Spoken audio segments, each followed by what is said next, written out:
মৌলিক মত পার্থক্য। দ্বিতীয় নম্বরে তাদের সাথে আমাদের পার্থক্য হলো, তারা বলছেন শুধু কোরআন ও সহিহ হাদিস মানব, মসলা মাসাইলের ক্ষেত্রে আর কিছু মানব না। আমরা চার মাযহাবের আহলে সুন্নাত ওয়াল জামাত বলছি কোরআন, হাদিস, ইজমা আর চতুর্থ নম্বরে কিয়াস, এই চারটি উসুল, চারটি দলিল ছাড়া উপায় নেই। ওদের সাথে আমাদের দ্বিতীয় মৌলিক মত পার্থক্য। তারা বলছে কোরআন ও সহিহ হাদিস, কথাটা কিন্তু বাহ্যিকভাবে চমকপ্রদ, ওদের সব সহিহ, বুঝে আসবে একটু পরে। আমরা বলছি কোরআন, হাদিস, ইজমা, কিয়াস। ওরা বলছে কিয়াস আবার কি? সর্বপ্রথম কিয়াস করেছিল ইবলিস শয়তান। কি বলেছিল? আল্লাহ পাক বললেন আদমকে সাজদা করো, বললেন না।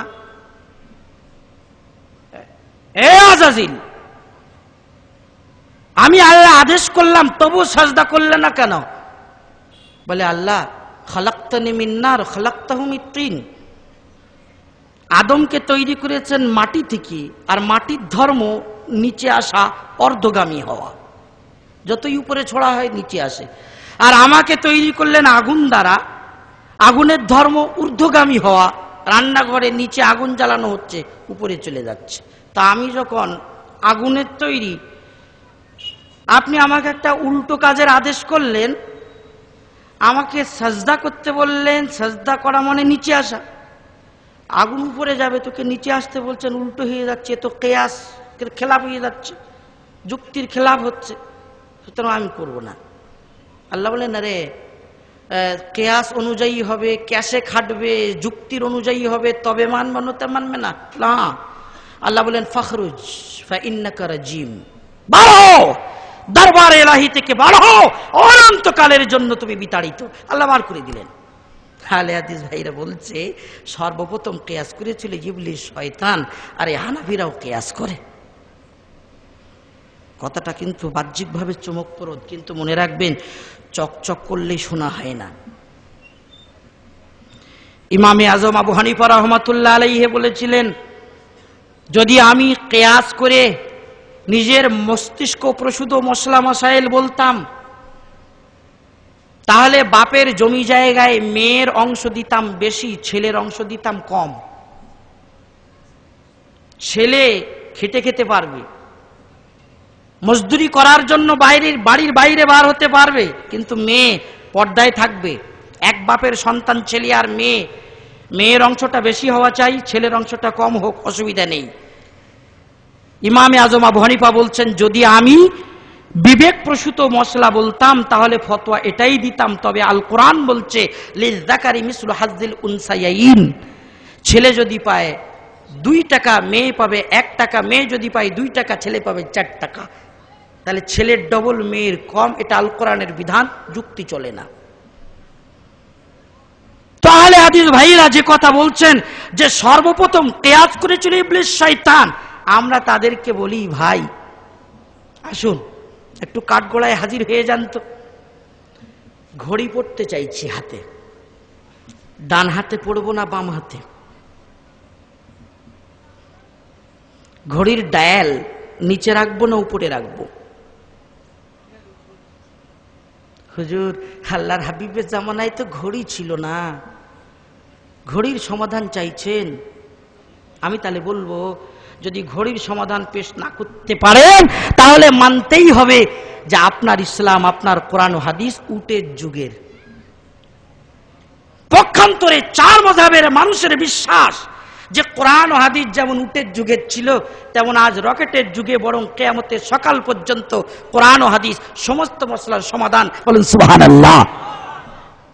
তাহলে ঘড়ির মসলা সমাধান করবেন না? ডান হাতে বাঁধবো না বাম হাতে? সমাধান করবেন না? ওর ডায়াল উপরে থাকবে না নিচে থাকবে বলবেন না? সমাধান করতে গেলে ঘড়িকে কিয়াস করতে হবে আংটির উপরে। আল্লাহর হাবিব সাল্লাল্লাহু আলাইহি ওয়াসাল্লামের জামানায় ঘড়ি পরা হতো না ঠিকই, তবে আংটি তো পরা হতো। আংটি যেমন একটা অলংকার, ঘড়িও তেমন অলংকার। ঘড়ি যেমন প্রয়োজনীয়, আংটি তখনকার যুগে স্টাম্পের জন্য ব্যবহার হতো প্রয়োজনীয়, তাহলে বর্তমানের ঘড়িকে আংটির উপরে কিয়াস করায় অসুবিধা কিছু নেই। এর নাম হলো কিয়াস। মজার কথা শুনবেন, আমার এই হানাফি কেল্লা কিতাবে আমি লিখেওছি, ইজমা কিয়াসের অধ্যায়ে স্বপ্নের দেশে 23 দিন নামে একটা বই আছে, আহলে হাদিস ভাইদের মহারথী মাওলানা আইনুল বারী সাহেবের লেখা। তিনি ওই বইতে এক জায়গায় লিখছেন যে আজকাল মেয়েরা হজের জন্য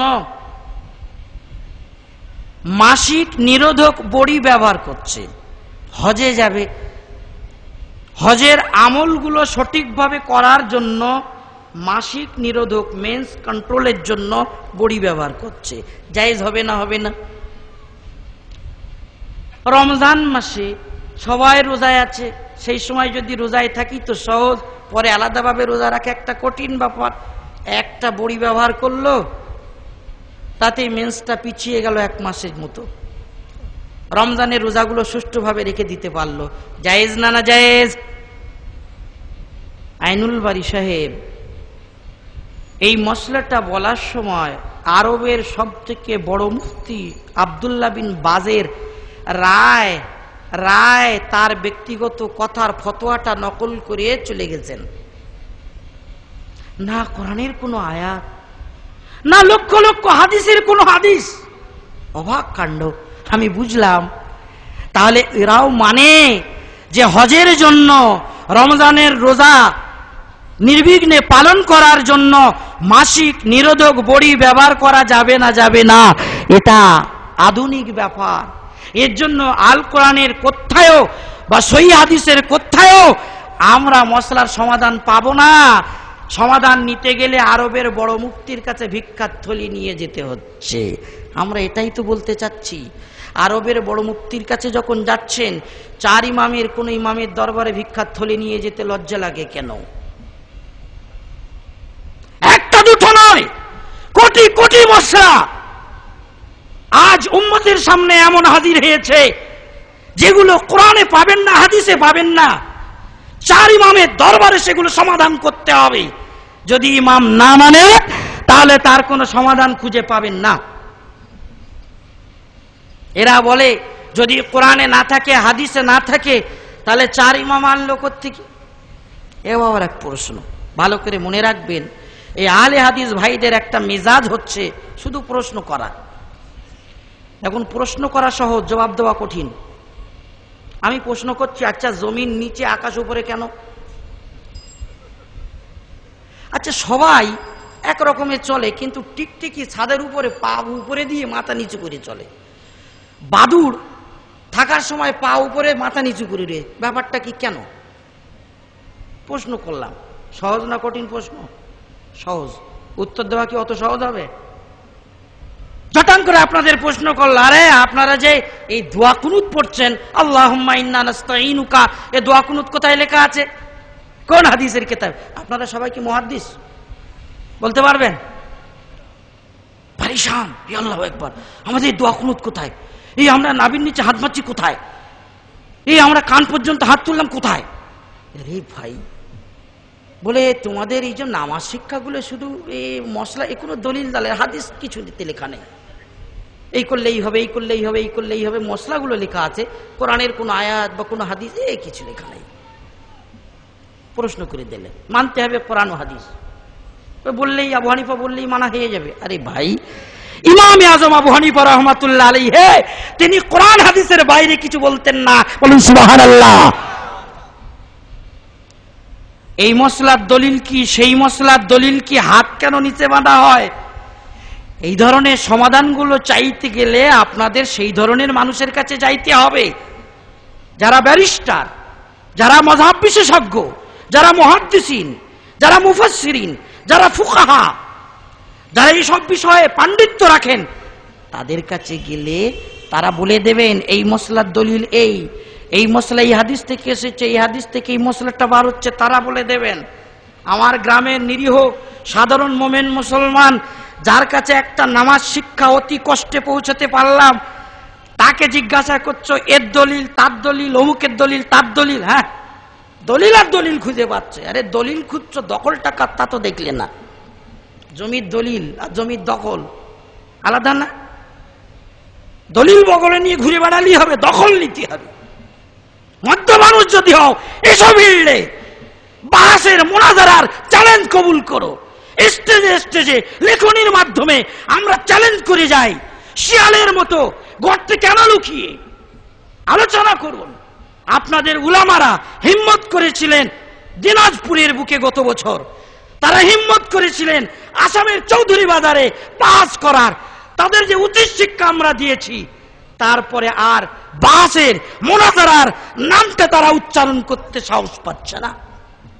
ইন্টারনেট সাক্ষী, ভিডিও সাক্ষী, হাজার হাজার ক্যাসেট আমরা বাংলার অলিগলিতে ছড়িয়ে দিয়েছি। সত্য ভুল, হক বাতিল দুধ পানির মতো মানুষের কাছে স্পষ্ট হচ্ছে। তবে এরা ধোকা দেয়, বলে দেখো বুখারীতে আছে। হ্যাঁ, শিক্ষিত ভাই বাংলায় বুখারী পেয়েছে, বলছে এই দেখো লাল কালি দিয়ে দাগ দিয়ে রেখেছি। আমাকে একজন বলছে, হুজুর এই দেখুন লাল কালি দিয়ে যে জায়গাটা দাগ দিয়ে রেখেছি দেখুন তো। আচ্ছা, হাত ঝাড়া মারার কথা তো বুখারী শরীফে রয়েছে। আমি বললাম আচ্ছা কয়েক পৃষ্ঠা উল্টাও তো। ও জায়গায় লাল কালি দাওনি কেন? বলে হুজুর কোনটা? বলে এই তো লেখা আছে, আতান নবী সাল্লাল্লাহু আলাইহি সাল্লাম সুবাতাতা কওমিন ফাবালা কাইমান। আল্লাহর হাবিব এক গোত্রের ময়লা খোলায় এলেন, পেশাব করার প্রয়োজন ছিল, দাঁড়িয়ে দাঁড়িয়ে পেশাব করলেন। আলে হাদিস ভাইকে বললাম ওটা বুখারী শরীফে লেখা রয়েছে, ও জায়গায় দাগ দেননি কেন? পেশাব দাঁড়িয়ে করেন না বসে করেন? ও ভাই আপনারা দাঁড়িয়ে পেশাব করেন না বসে? বুখারীতে যদি এখন খুলে দেখিয়ে দিই যে নবী আমার দাঁড়িয়ে দাঁড়িয়ে পেশাব করেছেন, দাঁড়িয়ে পেশাব করবেন না বসে করবেন? তার মানে আপনাদের বিশ্বাস এটাই যে হাদিসের কোনো ব্যাখ্যা আছে নাকি? নবী আমার দাঁড়িয়ে পেশাব করলেন, এই হাদিসের ব্যাখ্যা আছে। বুখারী খুলে দেখালে তো হবে না। বলে চন্দ্র সূর্যের মতো জলজল করছে। রাসূল নামাজের জন্য দাঁড়ালেন তো একেবারে চিড়িং ফাঁক করে দাঁড়ালেন, আর বুকের উপরে হাত বাঁধলেন, আর রফি আদাইন করলেন, হাত ঝাড়া দিলেন। আর তোমরা এই বুখারী মুসলিমের খেলাফ আমল করবে, এটা কখনোই আমরা মানতে রাজি নই। ও ভাই, বুখারী পড়াই, ও আম্মা বিনিআমাতি রাব্বিকা ফাহাদ্দিস, বড়াই নয়, অহংকার না, আল্লাহ পাক ক্ষমা করো। 13 বছর হয়ে গেল।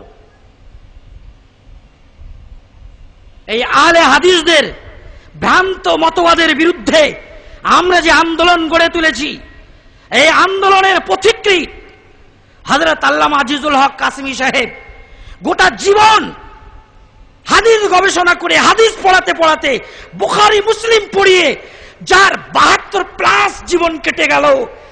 আজ যদি কোনো মাস্টার ডাক্তার বাংলায় অনুদিত বুখারী এনে লাল কালি দিয়ে দাগ দিয়ে আল্লামা আজিজুল হক কাসেমীর কাছে পেশ করে, দেখুন রফি আদাইনের হাদিস বুখারীতে আছে, 72 বছর হয়ে গেল আমল করলেন না কেন? মেনে নেওয়া যাবে? ওর উচিত ছিল যে আপনি যখন ডাক্তার, বড় ধরনের ডাক্তার, আপনি মুহাদ্দিসের পাঠ না করে, মুফাসসিরের পাঠ না করে, মুফতির পাঠ না করে পিজি হাসপাতালে জায়গা নিতেন। ডাক্তার জাকির নায়েককে বলতে চাইছি, ভালো করে শুনে নেন, আমার সমাজের মৌলিক ভুল, তারা ডাক্তার আর মুহাদ্দিসের পার্থক্য ভুলে গেছে। ডাক্তার মুহাদ্দিসের পাঠ করে, ডাক্তার মুফতির আসন দখল করে, ডাক্তার মুফাসসির হয়ে সমাজের সামনে আসে, গলায় যার টাই ঝুলানো, পরায় যার প্যান্ট শার্ট, এইরকম মানুষকে আমার মুসলিম সমাজ চেনে না, জানে না, বোঝে না। এদের চোখে আঙুল দিয়ে এখনো দেখিয়ে দিতে হচ্ছে। ভাগ্যের পরিহাস নয় তো কি? তিনি একজন ডাক্তার, ব্রেনি মানুষ। বহু মানুষ নাকি তার হাতে ইসলাম গ্রহণ করছেন, জিহাদের খুব সুন্দর ব্যাখ্যা দিচ্ছেন। খ্রিস্টান ও অমুসলিমদের কাছে নিজের ধর্মকে ফুটিয়ে তোলার পরিশ্রম তিনি করছেন। অনেক লাভ, অনেক কাজ করছেন, অস্বীকার করার উপায় নেই। কিন্তু ভুলে গেলে তো হবে না, তিনি একজন ডাক্তার, মুহাদ্দিস নন। তিনি একজন ডাক্তার, মুফাসসির নন। তিনি একজন ডাক্তার, ফকিহ নন। বরং যদি ভয় না পান তো খুলেই বলি, আপনাদের বলছি, আমার তো ভয় লাগে না। পশ্চিমবঙ্গের, আসামের প্রান্তে প্রান্তে আমরা ঘোরাফেরা করি, আমাদের আর ভয় লাগে না। হুমকি দমকি খুব দিয়েছেন, তাতে কিছু হয়নি।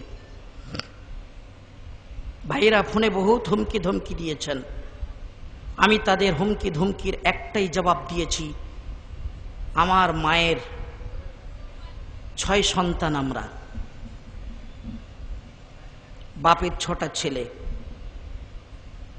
যদি আমাকে শহীদ করা হয়, পশ্চিমবঙ্গের অলিগলিতে হাজার হাজার নাসিরউদ্দিন চাঁদপুরি গজিয়ে উঠবে। সেদিন প্রতিরোধের রাস্তা থাকবে না। আর আমাকে যদি মারা হয়, শহীদ করা হয়, আমার আব্বা মা কিয়ামতের দিনে হাজির হয়ে, শহীদের আব্বা মা হয়ে হাসরের মাঠে আল্লাহর কাছে দাঁড়াবেন। বলুন সুবহানাল্লাহ। ভয় নেই। আমরা আহলে হক, জবানকে